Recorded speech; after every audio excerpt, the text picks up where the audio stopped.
ఇవి ఆర్గెంజా అనమాట. ఆర్గెంజా అంటే మీకు రఫ్గా ఉంటుంది అనుకుంటారేమో, రఫ్గా అస్సలు ఉండదు, చాలా మెత్తగా ఉంటుంది. అంటే ఒక్కసారి పట్టుకున్నా అంటే చాలా మెత్తగా ఉంటుంది. బట్ ఇది ట్రాన్స్పరెంట్ అనమాట. ఎవరైనా కావాలి అన్న వాళ్ళు, కాలేజ్ గోయింగ్ గర్ల్స్ కానీ, అంటే ఒక్క పొర మీద చూపించండి, చేయి లోపల పెట్టి ఎంతవరకు ట్రాన్స్పరెంట్ ఉందో అర్థమవుతుంది. అది కాదండి, శారీ చూపించండి అండి, బ్లౌజ్ కాదు, శారీ. శారీ చేయి కింద మొత్తం ఓపెన్ చేయొద్దు. ట్రాన్స్పరెంట్ కూడా మరీ అంత ఉండదు ట్రాన్స్పరెంట్, జస్ట్ ఇలా ఉంటుంది. మామూలుగా మన 30+ వాళ్ళు కూడా చక్కగా వేర్ చేయొచ్చు. ఇలా లెహరాయి డిజైన్తో వచ్చేస్తుంది. మీకు లైవ్లో చూపించిన దాని మీద కొంచెం షేడ్ ఉంటుంది అనమాట. సో బ్లౌజ్ పార్ట్ వచ్చేసేటప్పటికి ఇది వస్తుంది. అండ్ నెక్స్ట్ ఇది ఇలాగ లెహరాయి డిజైన్తో 3 షేడెడ్తో వచ్చేస్తుంది.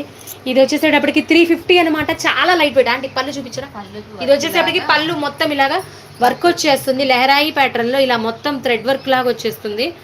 సో చాలా క్లాసీ అన్నమాట, చాలా క్లాసీ. 350 అంటే మామూలుగా ఉండదు.